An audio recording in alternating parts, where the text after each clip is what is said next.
Hello everyone. So as I said कि daily हम previous year questions कुछ previous year questions को attempt करने का ट्राई करेंगे एंड वी विल सी कि कैसे क्वेश्चंस को आंसर किया जाता है, what is the format and how to how you can think while answering the questions, how you can think fast in a certain direction कि आपको answer easily आप answer को एक फॉर्मेट दे पाओ और आपको पॉइंट्स जनरेट हो पाए ईजीली। तो इसके लिए we have come up today with this question. This question is from GS1, GS paper 1, which is related to the topic of urbanization. This topic is specifically mentioned in this paper, that is GS1. So this urbanization is the topic for today, and this is the question we are taking up, which is from 2013. It says that discuss the various social problems which originated out of speedy process of urbanization. Now see, whenever a question comes, first we have to understand what is the direct hit of the question. So the direct hit here is problems associated with urbanization. So in the question, what it is directly saying is to answer for problems associated. While since there are problems, we must know that we have to provide measures or way forward for this question. So it is a 10-mark question. So you cannot write more than this, just problems and measures, that is it. And you have to majorly emphasize on problems. Definitely one and a half, around 1.5 से थोड़ा सा कम page आपका problems पे जाएगा and rest of the page will go for measures. ठीक है, तो ये आपका division of parts of this question रहेगा कि किस तरीके से आप इसे डिवाइड करोगे, किस तरीके से सोचोगे। अब क्योंकि डायरेक्ट हिट है प्रॉब्लम्स को लेकर, तो हमारा जो इंट्रोडक्शन है वो भी डायरेक्ट हिट करेगा प्रॉब्लम्स को लेकर। Okay, let me raise it. तो हम इसमें लिखेंगे, if we are writing introduction, so what we will write that as per World Bank 32% approx करके हम लिखेंगे this sign, 32% of India's population is living in urban areas, while, ठीक है, इस तरीके से आप इसे पूरा कर लेना, while also emphasizing, okay, you can write it yourself, I am just speaking it because there is no space. Okay, so while also emphasizing that India's urbanization is messy and hidden,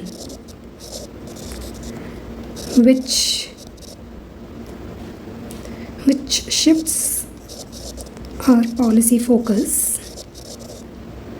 आगे आप लिख लेना, policy focus towards planned and sustainable urbanization. So this can be the intro.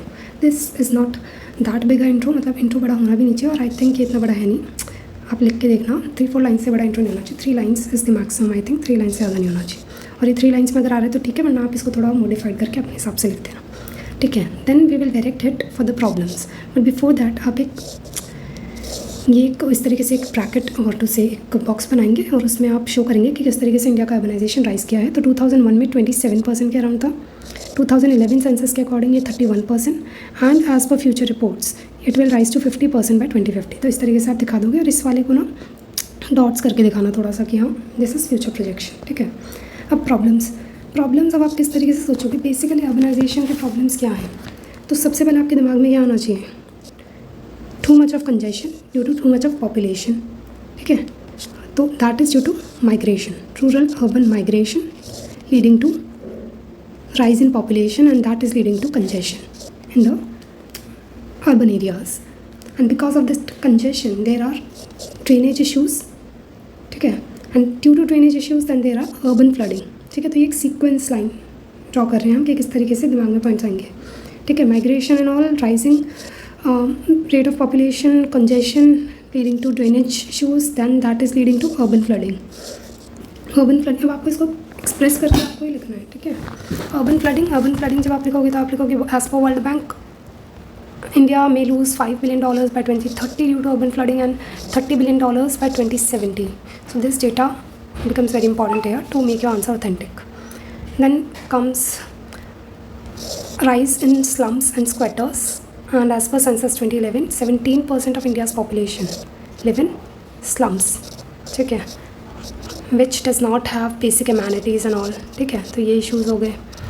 Then comes, फिर आप देखो यहाँ तक हमने एक सीक्वेंस में सोचा उसके बाद आपको अभी हम अर्बन एरियाज़ के ही अराउंड वैसे घूम रहे हैं, ठीक है, कि उसमें क्या क्या इशू आता है, कंजेशन का इशू आता है, फ्लडिंग का इशू आता है, स्लम्स आपके बनने लगते हैं, फिर मार्जिनलाइज्ड सेक्शंस के प्रॉब्लम हो गए, उनको जो है इन रिक्वायर्ड लेवल ऑफ अटेंशन नहीं मिल पाता। फिर हम आएंगे एनवायरनमेंट की एंगल से हम देखेंगे तो rising pollution, reduced green spaces due to deforestation, due to land use changes and all, ठीक है, encroachment of wetlands, ponds वगैरह जो होते हैं, ponds, lakes and all, उनका encroachment होता जा रहा है। तो these things are detrimental for environment and that may in long term leads to what? climate change, ठीक है। अब इसी में पोल्यूशन वाले पॉइंट में को जब आप मेंशन करोगे एनवायरनमेंट के अंदर, आप ऐसे देखो, ऐसे एनवायरनमेंट लिखना, एनवायरमेंटल डिटेरियोरेशन करके कुछ भी पॉइंट बना देना, और उसमें फिर आप ऐसे रादर आई वुड से या एनवायरमेंटल डिटेरियोरेशन करके और उसमें आगे लिख सकते हो ये, ठीक है, 3 पॉइंट्स हमने लिखे। और उसी में जब पोल्यूशन मेंशन कर रहे होगे तो उसके आगे आप लिखोगे क्या कि as per world air quality index 2023 Delhi 4th consecutive year में क्या है, मोस्ट पोल्यूटेड सिटी रहा है 4th कंसेक्यूटिव ईयर में, तो ये आप वहाँ पे मेंशन कर दोगे। देन कम्स हेल्थ क्राइसिस, तो पीपल, वहाँ पे रहने वाले लोगों पे क्या उनके लिए क्या प्रॉब्लम्स क्रिएट होते हैं, हीट स्ट्रेस का प्रॉब्लम पोल्यूशन का है ही। Each year as per World Bank 6.5 million people each year they are dying due to pollution and this kind of indoor और आउटडोर एयर पोल्यूशंस, ठीक है। Then heat stress is going to heat related deaths are also going to double in the coming future by 2050, ये भी world bank का ही है। तो जब आप हीट स्ट्रेस लिखोगे ये आप मेंशन करते, डेटा आपके लिए बहुत ठंडी हो जाएगा यहाँ पे। इसके अलावा या फिर आप ये भी लिख सकते हो ग्लोबल लिवेबिलिटी इंडेक्स के अकॉर्डिंग 2023 मुंबई की रैंकिंग 141 एंड चेन्नई 144 रही है, विच इज़ वेरी बैड, ठीक है। तो ये आप लिख सकते हो। So the place is not apt for a healthy living, इस तरीके से आप शो कर सकते हो। देन इंफ्रास्ट्रक्चर एडिकेट नहीं है, ठीक है, फिर आप शो करोगे मतलब रीच में आपके हेल्थ, एजुकेशन, ये सब जो सोशल इंफ्रास्ट्रक्चर भी है वो भी आपके इजी रीच में नहीं होता है, तो वो इश्यूज आ जाते हैं। फिर उस जो है कंजेशन एंड ऑल का इशू, वो सब वही है, प्रॉपर तरीके से इंफ्रास्ट्रक्चर डेवलप नहीं है। लाइक मेट्रो रेल्स वगैरह अगर हो, रैपिड ट्रांजिट सिस्टम हो अच्छे से बना हुआ, तो आपको इस इस pollution related, congestion related problem से छुटकारा मिल सकता है, विच इज़ नॉट देयर, तो उस पर हम लिखेंगे। Then this urbanisation is leading to rural urban divide, ठीक है। रूरल अर्बन डिवाइड में आपके रूरल एरियाज़ पीछे रहते जा रहे हैं, लेकिन अर्बन एरियाज़ का डेवलपमेंट होता जा रहा है, तो उससे क्या होता है, फिर इससे रीजनलिज्म की भी प्रॉब्लम्स क्रिएट होती है। इसको भी आप, रीजनलिज्म एक अलग टॉपिक है, उसको मेंशन कर सकते हो इसमें आप, ठीक है। देन सॉलिड वेस्ट मैनेजमेंट बहुत ही ख़राब है अर्बन एरियाज़ में, उसका इशू है, एग्जाम्पल आप देते हो कि गाजीपुर का। दैन राइजिंग अर्बनाइजेशन की वजह से क्राइम एंड सेफ्टी पे भी थ्रेट है। Then there is one more point that ग्रामाइजेशन of cities, sorry for the pronunciation, this point is good to be mentioned in the starting only, ठीक है। ये वाला जो पॉइंट है ना, ये बाद में लिख सकते हो, तो अच्छे वाले पॉइंट्स आप मेजरली पहले फोकस करोगे, जो थोड़ा सा यूनिक पॉइंट्स हैं, तो इसलिए इसको पहले लिखना। अब इसको मैं बताती हूँ क्या है। इसका मतलब होता है कि जो सिटीज़ का रैपिड अर्बनाइजेशन हो रहा है, जो कि हम जिसके कैरेक्टरिस्टिक्स क्या होता है, एक्सटेंसिव कमर्शियल और रेजिडेंशियल डेवलपमेंट्स होना, मॉडर्न इंफ्रास्ट्रक्चर डेवलप होना लार्ज लेवल पे और अर्बन स्प्रॉल होना लार्ज लेवल पे, ये सब चीज़ें लार्ज लेवल पे होना, तो इसे कहते हैं गुरुग्रामाइजेशन ऑफ सिटीज़। अब इसमें हम प्रॉब्लम क्या है, इसमें प्रॉब्लम ये है कि जब इस तरीके का लार्ज एक्सटेंट पे डेवलपमेंट होने लगता है, that leads to socio economic divides, ठीक है। सोशियो इकोनॉमिक डिवाइड्स और एनवायरमेंटल स्ट्रेन एंड ऑल तो पड़ता ही है। इसमें गेटोइजेशन का भी आप इशू लिखते होगे, ठीक है। ये सब इश्यूज़ है इससे रिलेटेड, तो ये आप लिख दोगे। तो I think enough points we have generated. तो हमने हेल्थ के एंगल से देख लिया, जो कि हमारा टॉपिक है जीएस में। हमने पोल्यूशन और एनवायरनमेंट के एंगल से देख लिया, इंफ्रास्ट्रक्चर के एंगल से देख लिया, रूरल अर्बन डिवाइड देख लिया, हमने स्पेसिफिक अर्बन रिलेटेड इश्यूज़ देख लिए, विमेन से हम क्राइम सेफ्टी देख लिया, क्राइम और सेफ्टी इश्यूज़, ठीक है। अब हम वे फॉरवर्ड लिखेंगे, तो वे फॉरवर्ड में अब जो हमारे प्रॉब्लम्स थे उन्हीं से एसोसिएटेड हमारा वे फॉरवर्ड रहेगा। तो हम वे फॉरवर्ड को जब फर्स्ट पॉइंटर से हम ऐसे स्टार्ट कर सकते हैं, क्योंकि फिर से डेटा आपका अच्छा शो करेगा आंसर को। तो उसमें हम लिखेंगे कि by 2030 urban areas are going to create 70% of the jobs and 70% of the GDP में कंट्रीब्यूट करेंगे। तो इसलिए हमें प्लान्ड अर्बनाइजेशन की ज़रूरत है। पहले एक पॉइंट ये लिखोगे।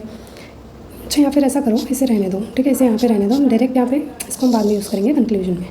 तो इसमें आप लिख सकते हो जो प्रॉब्लम्स है उससे एसोसिएटेड सॉल्यूशंस, जैसे कि सस्टेनेबल मैनेजमेंट होना चाहिए, सिटी स्पेसिफिक मैनेजमेंट प्लान, ठीक है। मैं जल्दी कर रही हूँ क्योंकि ये वीडियो 15 मिनट से ज़्यादा कर नहीं सकती मैं, ठीक है। प्रायोरिटाइज ग्रीन स्पेसेस वगैरह को प्रायोरिटाइज़ करना, जो हमने बोला था ग्रीन स्पेसेस नहीं है उनको प्रायोरिटाइज़ करेंगे, इंक्रोचमेंट हो रहा है उसे कंट्रोल करेंगे। अब देखो यहीं से देख लो, यहीं से इश्यूज़ आ जाएंगे, वो सॉल्यूशंस आ जाएंगे। तो ये हो गया, स्लम्स वगैरह को हमें प्रॉपर मैनेज करना है, बेसिक एमेनिटीज़ उन्हें प्रोवाइड करनी है, इनका रीडेवलपमेंट करना है। देन ग्रीन स्पेसेस वगैरह हमने बोला इसे हम क्रिएट करेंगे और कंजेशन को रिड्यूस करेंगे। अभी ग्रीन स्पेसेस बढ़ाने के लिए आप इसके अलावा आप इंफ्रास्ट्रक्चर पे फोकस करेंगे। ग्रीन इंफ्रास्ट्रक्चर हमें बनाना है, ग्रीन बिल्डिंग कोड से अडेयर करेंगे, इंफ्रास्ट्रक्चर से रिलेटेड हम ग्रीन बिल्डिंग्स बनाएंगे, लाइट कलर बिल्डिंग्स बनाएंगे कि जिससे कि हीट जो है एब्जॉर्ब ना करे बिल्डिंग्स और अर्बन हीट आइलैंड इफेक्ट ना हो, ठीक है, यहाँ पे। फिर इसके अलावा हम हीट रिजीलियंट डिज़ाइंस बनाएंगे, जैसे कि बिल्डिंग का जो लेआउट है, अर्बन हीट आइलैंड होता है क्योंकि बिल्डिंग काफ़ी एडजेसेंट होती है, तो उनका लेआउट हमें ठीक से इस तरीके का बनाना है कि वो हीट को ट्रैप ना करे, ठीक है। उसके अलावा हम टेक्नोलॉजी पे काम करेंगे, तो टेक्नोलॉजी में एआई का यूज़ करेंगे इन वेदर फोरकास्टिंग। एंड वेदर का फोरकास्टिंग किस चीज़ में हेल्प करेगा मेजरली, आपका हीट स्ट्रेस हमने बोला था एक इशू है, तो हीट स्ट्रेस को फोरकास्ट करके उसको पहले ही प्लानिंग करने में हेल्प करेगा। इसमें एग्जाम्पल है जापान और China, they are using cool paints, light color paints, special coatings, and this is also use किया गया है यही मेथड पुणे एंड दिल्ली में, ठीक है।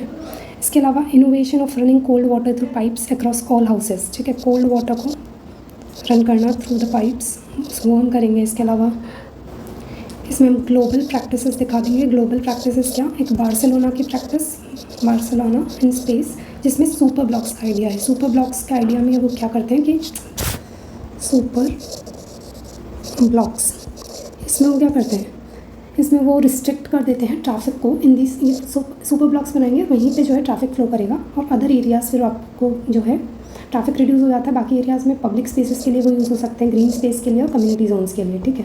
फिर ऐसे ही कोपेनहेगन ऑफ डेनमार्क का मॉडल है जिसमें बाईसाइकिल मॉडल है, बाईसाइकिल का यूज़ वो अप्रिशिएट करते हैं, उससे एमिशंस रिड्यूस होते हैं, हेल्दी लाइफस्टाइल को प्रमोट करते हैं। इसके अलावा आप इसमें लिख सकते हो 6 ARC का रिपोर्ट कहती है that we need to ensure adequate infrastructure and community participation, ठीक है, infrastructure plus participation, community participation, ठीक है। इसके अलावा आप लिखोगे नीति आयोग। नीति आयोग क्या कहता है, नेशनल मेट्रो रेल पॉलिसी हमें इस्टेब्लिश करनी है, मेट्रो रेल पॉलिसी में शॉर्ट में लिख रही हूँ, सॉरी फॉर दैट। और इसके अलावा आप लिख सकते हो नीति आयोग और ये भी कहता है that you need to empower urban local bodies financially, ठीक है। ये वर्ल्ड बैंक भी कहता है कि अर्बन लोकल बॉडीज़ को फाइनेंशियली स्ट्रेंथन करना बहुत ज़रूरी है और 74th अमेंडमेंट को प्रॉपरली इंप्लीमेंट करना बहुत ज़रूरी है। Apart from that 100% metering of water supply and all for to deal with water related issues and all. Then आप पोल्यूशन से रिलेट करने के लिए, पोल्यूशन से जो भी आपको पता ही है न्यूज़ में चलते रहते हैं, स्मोक टावर एंड ऑल, वो सब आप यूज़ कर सकते हो पोल्यूशन से डील करने के लिए। ऑड इवन स्कीम, ये सब, तो इसमें बहुत कुछ है लिखने के लिए, बट आप लिमिटेड चीज़ें लिखोगे। So that is it, I think we have dealt with it in exhaustively. So बस ये मैंने ये पार्ट थोड़ा फास्ट लिख दिया, उसके लिए सॉरी। आई थिंक अगर आपको लिखना है तो लिख लेना, आप सुन के लिख लेना जो भी मैंने बोला है। अच्छा, इसके अलावा ये सब तो ऐसे वेस्टेज है, समझ आपको कुछ आएगा नहीं क्या मतलब है। खैर, मैंने इसलिए रखी है, मैं यहाँ पे बता रही थी कंक्लूजन। तो कंक्लूजन में आप लिखोगे that as per World Bank 70% of the jobs will be 70% of jobs, that is यही वाला, ठीक है, will be created in urban cities, will be created in cities, and 70%, and these urban areas will also be contributing to 70% of India's GDP. Hence, we need to focus on planned and sustainable urbanization to achieve SDG 11. तो ये आपका conclusion हो जाएगा, जिसमें data भी है, जिसमें SDG का भी हमने यूज़ कर लिया, दैट इज़ इट। तो इस तरीके से हम डेली एक क्वेश्चन लिखेंगे और इसके अलावा अब आप चेक करना अर्बनाइजेशन के और कौन से क्वेश्चंस पूछे गए, उन पे आपके नोट्स रेडी हैं या नहीं है, और रेडी हैं तो आप उनको उसी से रिलेटेड जो क्वेश्चंस हैं उनको आप लिख के देखना। आंसर्स लिखना एक अलग चीज़ है और नोट्स बनाना एक अलग चीज़ है, तो वो आपको डेली करना है। अभी मैंने एक क्वेश्चन आज डील कर दिया, बाकी आपको देखना है अर्बनाइजेशन के। कल मैं दूसरा टॉपिक कवर करूँगी, ठीक है।